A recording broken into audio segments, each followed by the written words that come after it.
Hello మా welcome to YouTube channel movie sex. మన తెలుగు సినిమాలో ఇప్పటి వరకే హై బడ్జెట్ పెట్టి తీస్తున్న మూవీ అంటే కల్కి. 650 crores పెట్టి తీశారు అండ్ 1200 crores అప్రాక్స్ గా రిటర్న్స్ వచ్చాయి. కానీ ప్రతిసారి ఇంత బడ్జెట్ పెట్టి తీసిన సినిమాలు హిట్ అవుతాయా? ఎందుకంటే డైరెక్టర్స్ కి వేరే కమిట్మెంట్స్ ఉండడం, లేకపోతే సినిమా అనేది చాలా ఎక్కువ డేస్ తీయడం అండ్ అవుట్డేటెడ్ స్టోరీ టెల్లింగ్ అవ్వడం. ఎందుకంటే మనం ఎంత పెద్ద బడ్జెట్ పెట్టి తీసినా కూడా, మనం ఎన్ని డేస్ ఎన్ని ఇయర్స్ పెట్టి తీసుకున్నా కూడా సినిమా బాగాలేకపోతే బాగాలేదనే చెప్తారు, సినిమా బాగుంటే బాగుందనే చెప్తారు. అంతేగాని వీళ్ళు అన్ని రోజులు తీశారు, వీళ్ళు అంత పెట్టి తీశారు కాబట్టి ఇంత హిట్ అని చెప్పేసి ఎవరు చెప్పరు. ఎందుకంటే ఇప్పుడు మారిపోయింది కదా మొత్తం. సో మనం ఈ రోజు హిట్ ఆఫ్ ఫ్లాప్ అనేది సంబంధం లేకుండా కొంతమంది డైరెక్టర్స్ చిన్న బడ్జెట్ తోని చాలా మంచి సినిమాలు మన ముందుకు తీసుకొని వచ్చారు. సో ఈ రోజు మనం వాటి గురించి డిస్కస్ చేసుకుందాం. సో నేను మీ సాహిత్, మీరు చూస్తున్నారు మూవీ సైట్స్. మూవీలో మనం ఫస్ట్ మాట్లాడుకునే మూవీ వచ్చేసి ఈగ. ఫ్యాంటసీ మూవీ తీయడం అనేది అసలు చాలా కష్టం. అలాంటిది మన రాజమౌళి గారు ఒక 30 crores బడ్జెట్ పెట్టేసి ఒక ఈగను తీసుకొని 100 crores కలెక్ట్ చేశారు తెలుసా. అసలు అది అప్పట్లోనే చాలా పెద్ద విషయం. దట్టు ఆ మూవీకి మన నాన్నగారు యాక్టింగ్, మన కీరవాణి గారి music, background scores, songs, performances అన్ని ప్రాపర్ గా యాడ్ అయిపోయినాయి. మొన్న రీసెంట్ గా రాజమౌళి గారిని మీ మూవీస్ లోనే ఎక్కువ ఇష్టమైన మూవీ ఏంటి అని అడిగితే ఈగ అని చెప్పారు. అర్థమైందా ఆ మూవీకి ఎంత వాల్యూ ఉందో. అండ్ ఆ తర్వాత పెళ్లి చూపులు, తరుణ్ భాస్కర్ గారి డెబ్యూట్ మూవీ పెళ్లి చూపులు.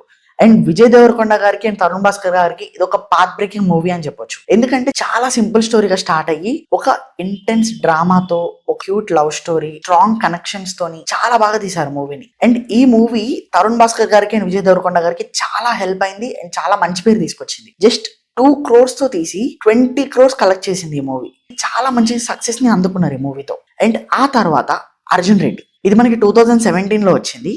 మళ్ళీ మన విజయ్ దేవరకొండ గారు సందీప్ రెడ్డి వంగ గారితో ఒక ఇంటెన్స్ రొమాంటిక్ డ్రామాని దింపేశారు. అసలు ఆ రా స్టోరీ టెల్లింగ్ అండ్ ఆ కోర్ ఎమోషన్స్ అండ్ ఆ ఫ్రెండ్షిప్ కున్న వాల్యూ, ఫ్యామిలీ బాండింగ్స్ అండ్ అప్పటి వరకు మన తెలుగు సినిమాలో ఉన్న స్టాండర్డ్స్ ని ఈ అర్జున్ రెడ్డి అనే మూవీతో మొత్తం మార్చేసింది.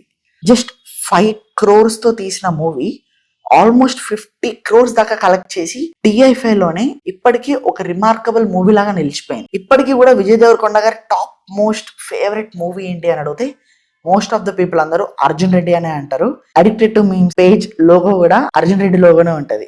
సో అడ్మిన్ గారు మీరు చూస్తున్నారు అనుకుంటున్నా, కొంచెం చూసుకోండి. అంత పాత్ బ్రేకింగ్ మూవీ అన్నమాట. చాలా మందికి ఇన్స్పిరేషన్ ఆ టైంలో.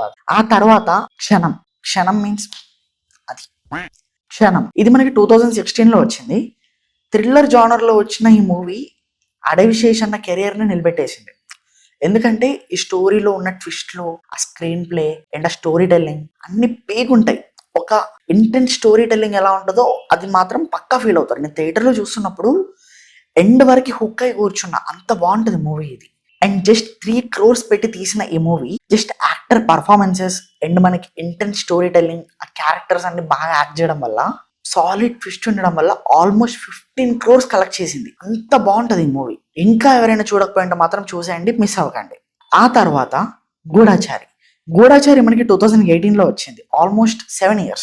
మొన్న గూఢాచారి 2 పోస్టర్ కూడా లాంచ్ అయింది అండ్ అది మనకి నెక్స్ట్ ఇయర్ లో రిలీజ్ అవుతుంది. ఇప్పట్లో లేదు, అది స్పై యూనివర్స్ కదా, చాలా ఓపెన్ ప్లేసెస్ లో గ్రీన్ మ్యాట్స్ యూజ్ చేయకుండా తీస్తున్నారంట. మొన్ననే అడవిశేష్ గారు ఒక ఇంటర్వ్యూలో చెప్పారు. ఈ మూవీ గురించి మాట్లాడుకుంటే అడవిశేష్ గారు ఒక మాట అన్నారు, క్షణంతో నన్ను నమ్మారు, గూఢాచారితో నన్ను నిలబెట్టారు అని చెప్పేసి. గూఢాచారి మూవీ మనం ఇప్పుడు చూసినా కూడా ఒక ఫస్ట్ టైం చూస్తున్న ఫీల్ వస్తుంది. ఎందుకంటే ఆ స్టోరీ టెల్లింగ్ అయినా, ఆ క్యారెక్టర్స్ అయినా, ఆ స్పై రిలేటెడ్ ఇంట్రోగేషన్ సీన్స్ ప్రతి ఒక్కటి మీరు చూసినప్పుడు హుక్ అయిపోయి ఉంటారు. మీకు ఎక్కడ కూడా బోర్ కొట్టదు, అంత బాగుంటది మూవీ. అది స్పై జానర్ లో తీసిన one of the finest thrilling movie అని చెప్తాను నేనైతే. జస్ట్ మనకి 5 crores తో తీసిన మూవీని ఆల్మోస్ట్ గా 30 crores కలెక్ట్ చేసింది ఆ మూవీ. అర్థం చేసుకోండి ఎంత బాగా హిట్ అయిందో. గూఢాచారి 2 May 1st లో రిలీజ్ అవుతుంది, అస్సలు మిస్ అవ్వకండి. నేనైతే చాలా బాగా వెయిట్ చేస్తున్నా. అండ్ ఆ తర్వాత హనుమాన్ అనొచ్చు. సో ఈ మూవీ మనకి 2024 లో రిలీజ్ అయింది. అసలు చిన్న బడ్జెట్ ఫిలిం ప్రస్తావన వస్తే అందులో హనుమాన్ మూవీ ఫస్ట్ రోలో ఉంటది. 40 crores పెట్టి తీసిన మూవీ.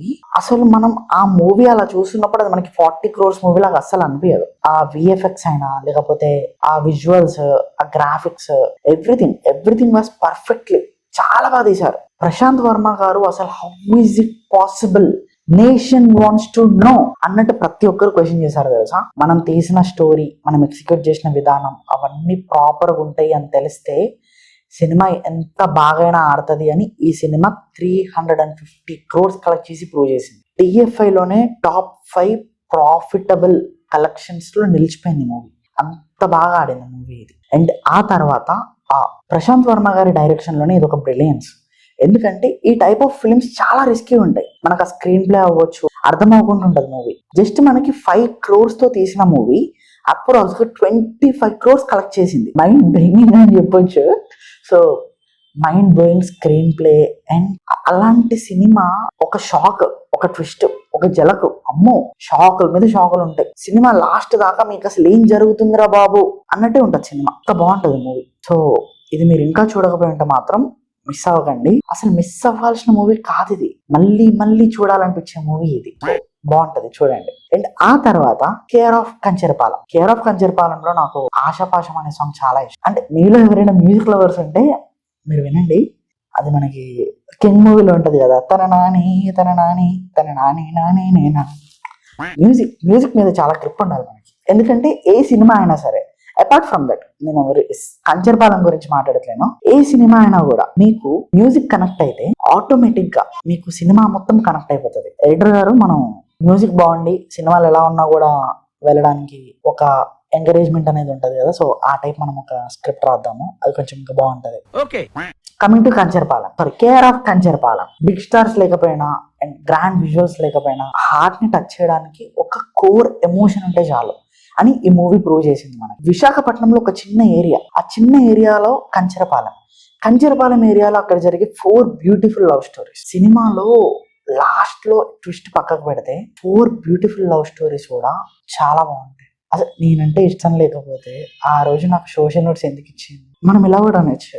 నేనంటే ఇష్టం లేకపోయి ఉంటే ఆ స్టోరీకి లైక్ ఎందుకు పెట్టింది, నేనంటే ఇష్టం లేకపోయి ఉంటే అందరికి 2 చాక్లెట్లు ఇచ్చి నాకు మాత్రమే 5 చాక్లెట్లు 5 స్టార్ చాక్లెట్ ఎందుకు ఇచ్చి, నా ఫ్రెండ్ రిక్వెస్ట్ ఎందుకు యాక్సెప్ట్ చేసింది, నా ఛానల్ కి ఎందుకు సబ్స్క్రైబ్ చేసుకుంది, నా వీడియోలోకి లైక్ ఎందుకు కొట్టింది చెప్పండి.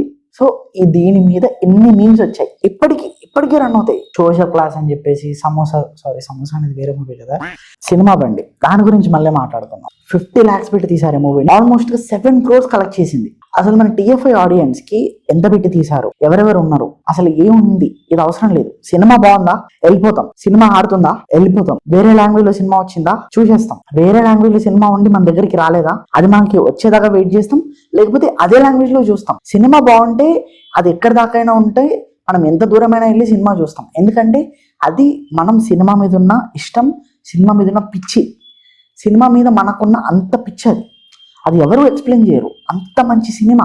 అలాంటి సినిమాలని కాదు, మంచి సినిమా వస్తే గుండెల మీద పెట్టుకొని చూస్తారు మన వాళ్ళు. సినిమాని గుండెల మీద పెట్టుకుంటారు తెలుసా, గుండె ఇక్కడ ఉంటుంది కానీ మైక్ మీద గట్టిగా వస్తుంది అని చెప్పి సౌండ్ పెట్టట్లేదు. That is the love we have on cinema.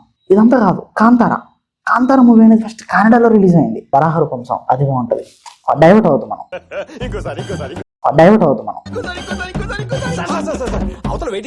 అసలు కాంతార మూవీ జస్ట్ మనకి 16 crores తో షూట్ అంతా కంప్లీట్ చేసి 450 crores కలెక్ట్ చేసింది. 450 crores అంటే చిన్న విషయం అండి, మీరే చెప్పండి. అసలు 16 కోట్లు ఎక్కడ, 450 కోట్లు ఎక్కడ, ఎవరు మాత్రం అందిస్తారు చెప్పండి. ఒక సినిమా రిలీజ్ అవుతే అది మనోళ్ళు కూడా చూడాలి, మనలాంటి వాళ్ళు కూడా తెలుసుకోవాలి అని చెప్పేసి ఎందుకు అనుకుంటారు? తెలుగు వాళ్ళు మాత్రమే అనుకుంటారు. డబ్బింగ్ సినిమా కదా అది, మనకెందుకు అవసరం అని ఎవరు అనుకోరు. మన దగ్గర సినిమా బాగుంటే చాలు, అది మనోళ్ళు చూడాలి, మనోళ్ళకి తెలవాలి. మన బార్బెల్ అన్న మన వీడియో అందరికి బాగా తెలుసు, వైరల్ అయింది. తెలుగు సినిమాకి మనకు ఉన్న పిచ్చిని ఒక బానిసత్వంగా కూడా రుద్దుతున్నారు. మనల్ని ఎంత గ్రాంటెడ్ గా తీసుకుంటున్నారో, మన బానిసత్వాన్ని అంటారు, నన్ను కూడా ఇంక్లూడెడ్, ఎంత గ్రాంటెడ్ గా తీసుకుంటున్నారో కొంతమంది క్లారిటీ వస్తుంది. ఇప్పుడు చాలా మందికి తెలుసు, చూస్తున్నాం కూడా మనం. దాని మీద చాలా బాగా మాట్లాడారు. ఇన్ కేస్ మీరు ఇంకా చూడకపోయింటే మాత్రం బార్బెల్ అన్న వీడియోని ఈ కార్డ్స్ లో వదిలేస్తా, చూడండి, తప్పకుండా చూడాలి ప్రతి ఒక్కరు. ఎందుకంటే ఆల్రెడీ ఇన్స్టాగ్రామ్ లో చాలా వైరల్ అవుతుంది. 1 day 500K వ్యూస్ వచ్చాయి, ఇంకా రావాలి, 1 million దాకా వెళ్ళాలి. ప్రతి ఒక్కరు చూడాలి, అసలు అలాంటి వీడియోస్ రావాలి. ఇంకా రైటింగ్, స్క్రీన్ ప్లే, ఎగ్జిక్యూషన్ ఇవన్నీ పర్ఫెక్ట్ ఉంటే సినిమా బడ్జెట్ ఎంత ఉంది అసలు ఇలాంటిది ఇవేం అవసరం లేదు. మనకి సినిమా బాగుంటే చాలు, చూసేస్తాం. అంత పిచ్చి మనకి సినిమా అంటే. ఇప్పుడు ఆడియన్స్ ఎలా ఉన్నారంటే, మనకి యాక్టర్స్ యాక్ట్ చేయకపోయినా పర్లేదు, మనకి ఒక ప్రాపర్ స్టోరీ ఉండి, ప్రాపర్ యానిమేషన్ ఉండి, ప్రాపర్ విజువల్స్ ఉండి, అసలు మనకి ఒక సినిమాని హార్ట్ ఫెల్ట్ గా మనకు అందించినట్టు మనకు అర్థమవుతే చాలు. సినిమా ఎంత దాకైనా తీసుకెళ్తాం అని ఎక్స్ప్లెయిన్ చేస్తూ ప్రూవ్ చేసిన మూవీ మహావతార నరసింహ. ఎందుకంటే that movie is inspired to do the script for us. ఎందుకంటే ఎంతో తక్కువ బడ్జెట్ పెట్టి తీసిన సినిమా ఆల్మోస్ట్ 120 crores కలెక్ట్ చేసి, అండ్ ఇట్స్ గోయింగ్ ఆన్, ఇంకా రన్ అవుతూనే ఉంది. ఇంకా 150-200 కూడా కొట్టేయచ్చేది. ఎందుకంటే అంత బాగా వచ్చింది మూవీ, అది అంత బాగా ఆదరిస్తున్నారు మన వాళ్ళు. ఎందుకంటే 10 crores పెట్టి తీసిన మూవీ 120 crores క్రాస్ అవ్వడం అంటే చిన్న విషయం కాదు. Hard work pays of. మనం తీసిన కష్టం, మనం తీసిన రిజల్ట్, మనం తీసిన సినిమా మీద మనకి నమ్మకం ఉంటే అది బాగా వచ్చేది. దేవుడి సినిమా కాబట్టి దేవుడే చూసుకురావడానికి వచ్చేది. ఆ రకంగా క్లైమాక్స్లో లాస్ట్ 20 minutes నరసింహుడి ఉగ్ర రూపాన్ని చూసి మామూలుగా కాదు అసలు. ఇంకా నాకు కళ్ళ ముందే ఉన్నాయి తెలుసా విజువల్స్, అంత బాగా తీశారు. సీరియస్లీ అలాంటి సినిమాలు ఇంకా రావాలి. What I'm saying is, cinema result అనేది బడ్జెట్స్ మీద డిపెండ్ అయి ఉండదు, ఒక డైరెక్టర్ మీద డిపెండ్ అయి ఉంటుంది. ఒక director commitment, hard work, story telling, honest execution. అసలు వాళ్ళు ఏం తీయాలి అనుకుంటున్నారు అండ్ వాళ్ళు ఏం తీశారు. ఇంటీరియర్ వర్క్స్ ని పెట్టుకొని అంత మంచి ఇల్లు కట్టుకున్నా కూడా ఫౌండేషన్ సరిగ్గా లేకపోతే ఇల్లు నిలబడుతుందా చెప్పండి. అకార్డింగ్ టు 3 BHK మూవీ ప్రతి ఒక్కరికి ఇల్లు ఉండాలి. ఇల్లు అనేది ప్రతి ఒక్కరి కళ. కళ అంటే కమాన్ కళావతి కాదు. కళ అంటే డ్రీమ్ అంటే డ్రీమ్ ప్రాజెక్ట్. ఓకేనా? సో అసలు ఏం చెప్తున్నా, ఇల్లు అంత మంచి క్యాష్ ని పెట్టుకున్నా, అంత మంచి బడ్జెట్ పెట్టినా కూడా మనకి సినిమా అనేది సరిగా లేకపోయి ఉంటే మాత్రం మనం ఏం చేయలేము. బడ్జెట్స్ ని కాదు, మీరు రాసిన రాతను నమ్ముకోండి. రాత అంటే నాట్ దిస్రాత. స్టోరీని నమ్ముకోండి. మీ స్టోరీకి సెట్ అయ్యి క్యాష్ ని పెట్టుకోండి. బడ్జెట్స్ సేవ్ అవుతాయి, సినిమాలు బాగా వస్తాయి. ఇలానే చాలా మూవీస్ ఉన్నాయి, కవర్ చేద్దాం. పైన లిస్ట్ లో ఉన్న మీ ఫేవరెట్ మూవీ ఏంటో కామెంట్ చేయండి. కంటెంట్ నచ్చితే లైక్ చేసి మీ ఫ్రెండ్స్ కి షేర్ చేయండి. ఇలాంటి కంటెంట్స్ ఇప్పటి నుంచి చాలా వస్తాయి. సో మీరు బెల్ ఐకాన్ ని కూడా నొక్కి పట్టుకొని కొట్టి పక్కకు పెట్టండి. Sorry, make sure to turn on the notifications and bell icon. Okay. See you in the next video. Next video అంటే ఎప్పుడు వస్తుందో తెలీదు. సో అప్పటి వరకు ఇలాంటి వీడియోస్ అన్ని మేము ఇస్తూనే ఉంటాం. సో అప్పటి వరకు see you in the next video. Until then, signing off.